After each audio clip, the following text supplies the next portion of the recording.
compartilhada a aula que segue, né? E como eu já disse para vocês, o foco hoje é linguagem.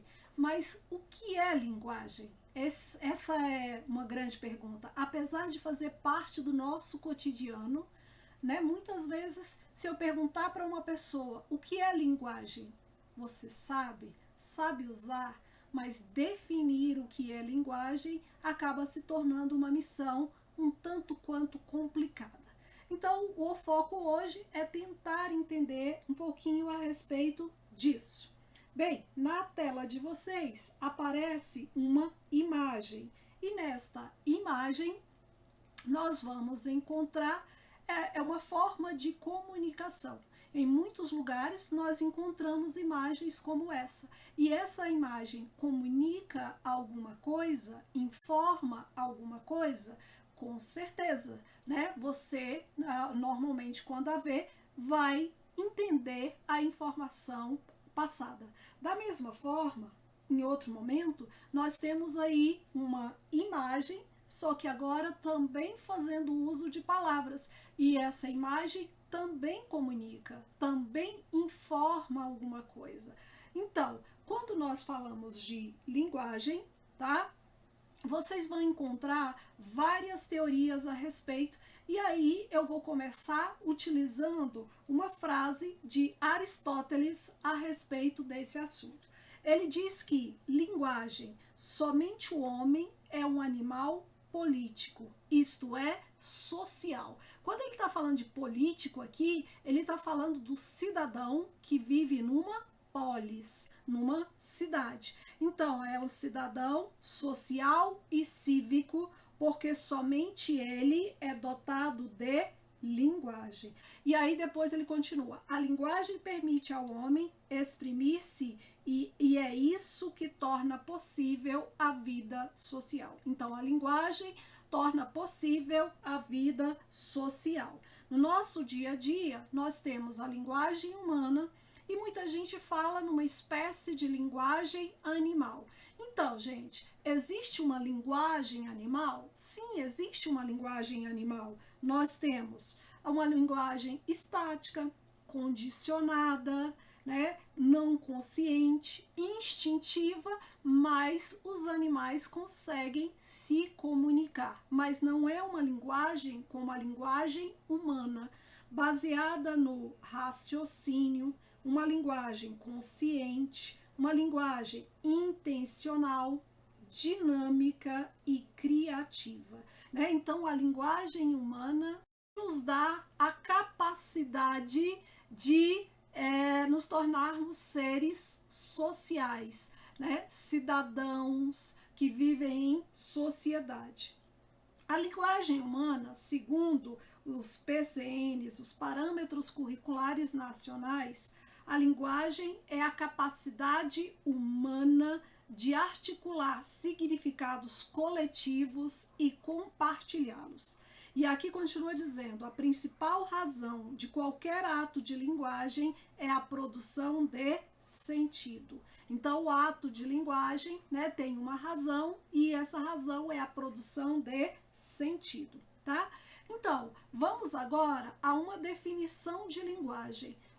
Linguagem é todo sistema organizado de sinais, né, convencionais, né, que nos permite realizar atos de comunicação. Então, aqui, olha, está dizendo que é um sistema organizado de sinais. Porque é necessário que a comunidade, né, tenha conhecimento daqueles sinais. Então, esses sinais têm que ser sinais convencionais para que a comunicação se estabeleça. Então, linguagem é todo sistema organizado de sinais. Bom, então, gestos pode ser um tipo de linguagem? É um tipo de linguagem. Gestos é um tipo de linguagem. Então, quando alguém faz um gesto, ela está comunicando alguma coisa. Agora, vale lembrar que esse gesto ele deve estar inserido em uma comunidade, em um contexto. Porque, gente, por exemplo, se alguém faz esse gesto, né? Então, se alguém faz esse gesto, ele pode comunicar uma coisa ou outra. Vai depender do quê? Do contexto. Então, o contexto, né, os gestos têm uma relação direta com a cultura, né? Então, para que a comunicação se estabeleça, gestos é um tipo de linguagem, mas eles estão relacionados a uma cultura. A dança é um tipo de linguagem? Com certeza. Então, dança também é um tipo de linguagem. Literatura usa palavras e é um tipo de linguagem, mas dança e gestos não usa palavras e também são tipos de linguagem. Música é também linguagem? Sim, música é linguagem, né? Então aqui eu coloquei como referência para vocês a manifestação artística cultural chamada Seu Estrelo e Fuá do Terreiro. Essa é uma das obras solicitadas aí pelo PAS, né, UNB, tá? Então fiquem atentos, vocês que vão fazer a prova do PAS, fiquem atentos a esse itemzinho aqui, dá uma olhada, confere lá, Seu Estrelo e Fuá do Terreiro, essa manifestação artística. Mas é um tipo de linguagem? Sim, é um tipo de linguagem. A pintura não tem palavras, mas é um tipo de linguagem? Com certeza. Destaquei aqui, ó, o Mestiço, do Cândido Portinari, que também é uma das obras solicitadas pela UNB. Então, galera, conferir, verificar as características para que vocês possam fazer uma boa prova, né, do PAS 3. Bom? Libras, língua brasileira de sinais. O alfabeto em Libras é uma das formas que nós usamos, né? Que as pessoas utilizam para se comunicar, né? Utilizando aí, ó, o alfabeto, né? Então existem formas, né, de utilizar as letras só utilizando as mãos. Então, língua brasileira de sinais é um tipo de linguagem. Então, gente, linguagem é todo sistema que permite a expressão ou a representação de ideias e se concretiza em um texto. Destacando o significado de texto, não entenda texto apenas como aquele conjunto de palavras, né, que se organiza, faz um parágrafo, um texto dissertativo, um texto narrativo, é um pouco além. Então, uma imagem é um texto, um gráfico é um texto, tá? Então, o sentido da palavra texto é um pouco mais amplo do que aquele que normalmente nós utilizamos, né, no nosso dia a dia. Então, a linguagem pode se dividir em linguagem verbal, não verbal, e ainda existe a linguagem mista ou híbrida. Então, linguagem não verbal utiliza qualquer código que não seja a palavra, né? Então, utiliza outros signos visuais. E aí pode ser gestos, pode ser cores, movimentos, né? Então, nós temos várias possibilidades. Os signos visuais, eles, né, têm aí algumas classificações. Eles podem ser ícones. E o que é um ícone? Ícone, né, é o signo que guarda uma relação de semelhança com a coisa representada. Como assim, professora? Então, gente, eu coloquei aqui, olha, a barrinha do Word para que vocês verifiquem alguns ícones. Então, o baldinho de tinta. Então eu vou fazer uma pintura. O pincel, eu vou, né, pincelar alguma coisa. Então, meninos, são ícones, né? Então, ícones guardam uma relação de semelhança. Continuando.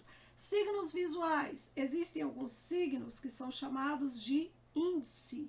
E o que é o índice? É o signo que mantém uma relação natural causal. Como assim?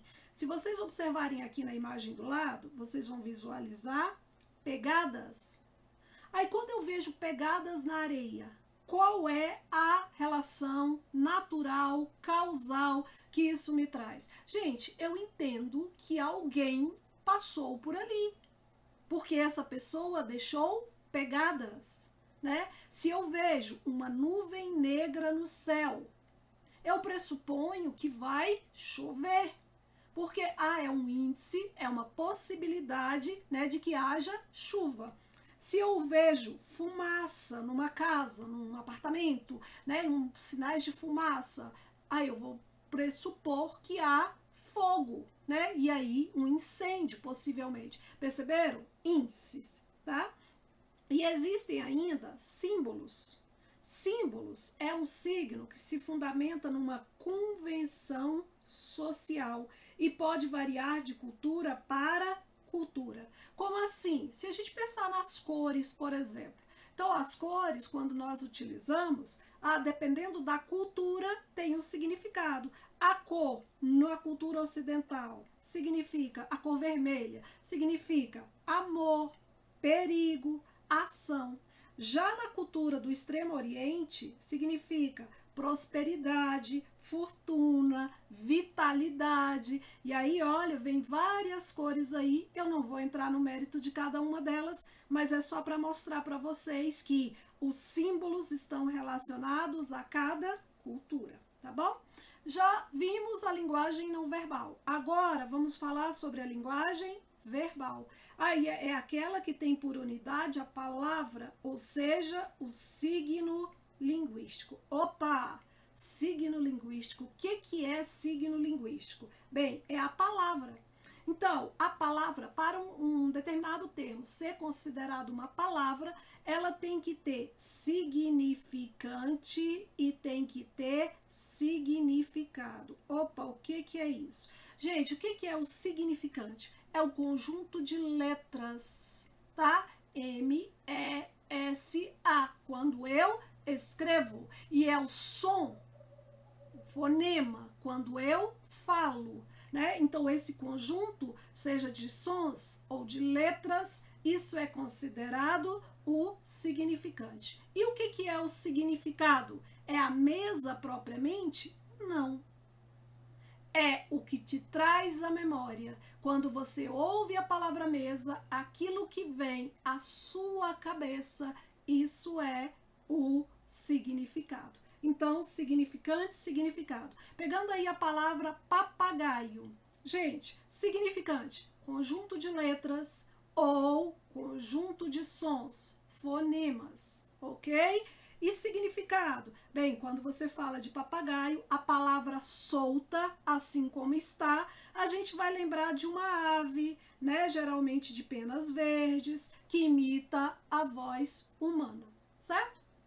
Só que isso eu estou falando da palavra fora do contexto, porque uma palavra no contexto, ela pode adquirir outros significados. Como isso acontece? Por exemplo, se você falar de mãos, mãos é uma palavra polissêmica. Meninos, ó, polissêmica, polissemia.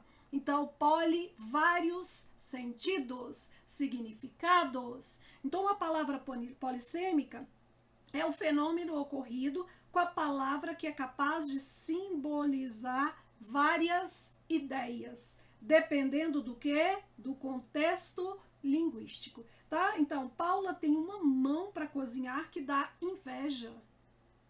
Vamos, coloque logo a mão na massa. As crianças estão com as mãos sujas. Ou passaram a mão na minha bolsa e nem percebi. Vocês viram aqui a palavra mão sendo usada em 4 situações distintas, palavras polissêmicas, ok? A linguagem mista ou híbrida é o que nós encontramos aí, por exemplo, nessa situação de quadrinho. Então, a gente tem assim, olha, além da expressão fisionômica e tá, nós temos as palavras. Então, eu digo que essa é uma linguagem mista ou híbrida, né? A soma de todos esses elementos. Gente, então, só para finalizar, tá? Lembrando aqui, linguagem é todo o sistema organizado de sinais capaz de estabelecer comunicação, tá? Se eu falo de linguagem, linguagem pode ser verbal, não verbal ou híbrida, mista, tá? E aí a linguagem verbal, ela é composta por signos linguísticos, né? Então nós temos os signos linguísticos, ok? Bem, e a língua? A língua é o que nós utilizamos no nosso dia a dia. Todos nós usamos a linguagem verbal. E no caso do Brasil, a linguagem verbal é a língua portuguesa. Então o francês, o italiano, o espanhol. Então a língua é o código verbal de uma determinada comunidade. Bom? E aí, gente, a forma como nós usamos a língua no nosso dia a dia, isso é chamado de fala. É o uso individual do código verbal. Então, a linguagem verbal, um pouco mais amplo, a língua é um código verbal, a língua portuguesa é um código verbal, mas o aspecto individual é a maneira como cada indivíduo faz uso da língua, ok? Então, meninos, de uma maneira geral, o nosso assunto sobre linguagem é esse. Mas antes de nós fecharmos, eu queria só mostrar para vocês que esse é um assunto recorrente na prova do Enem. Fiquem atentos. Então, galera, para finalizar nossa aula, eu vou analisar com vocês uma questão do Enem 2010, falando a respeito da linguagem, tá? Olha, eu coloquei aqui a tirinha da questão, vocês vão encontrar aí. No primeiro quadrinho diz assim: Buda não escreveu nenhuma palavra. Lá embaixo diz que os discípulos de Buda registraram seus sermões em dezenas de sutras. E aí o que aconteceu? E o budismo foi fundado. Sócrates não escreveu nenhum livro. Embaixo, Platão divulgou as palavras de Sócrates em vários diálogos e praticamente fundou a filosofia ocidental. No último, Cristo não escreveu nenhuma frase. Os apóstolos escreveram os evangelhos e várias cartas e surgiu o cristianismo. Ao aliar a linguagem verbal e não verbal, o cartunista constrói um interessante texto com elementos da intertextualidade. É uma afirmação. Considerando a relação entre os usos oral e escrito da língua tratada no texto, verifica-se que a escrita modifica as ideias e intenções daqueles que tiveram seus textos registrados por outros. Não falou de modificação. Permite com mais facilidade a propagação e a permanência de ideias ao longo do tempo. Então, essa é a ideia. A propagação das ideias, né, ao longo do tempo através da linguagem, né, escrita. Então, ela permanece, mais permanente. Figura como modo comunicativo superior ao da oralidade, não falou a respeito disso, né? Não diz que linguagem escrita é superior à linguagem oral, tá? Leva as pessoas a desacreditarem nos fatos narrados por meio da oralidade, não necessariamente. Tem seu surgimento concomitante, ou seja, ao mesmo tempo, né, com a oralidade. Não falou a respeito disso. Então, olha, nós temos aqui letra B. Meninos, nesse material eu preparei várias outras questões, mas nós temos uma limitação de tempo, né? Então não vai ser possível analisar. Mas eu vou deixar aqui na descrição um linkzinho para que vocês possam acessar um aplicativo da TV Escola. Você que está se preparando aí para a prova do Enem vai encontrar lá todas as questões que envolvem linguagem já realizadas nos exames anteriores do Enem. Então, olha, mantenha o foco nos estudos, tá? Faça essas atividades e na próxima aula nós vamos falar sobre a questão da comunicação, elementos e funções da linguagem. Esse é o nosso foco na próxima aula. Muito obrigada pela presença de todos, espero que a nossa aula tenha sido útil e você, meu caro, mantenha o foco nos estudos. É essa a nossa missão agora. Até a próxima, valeu!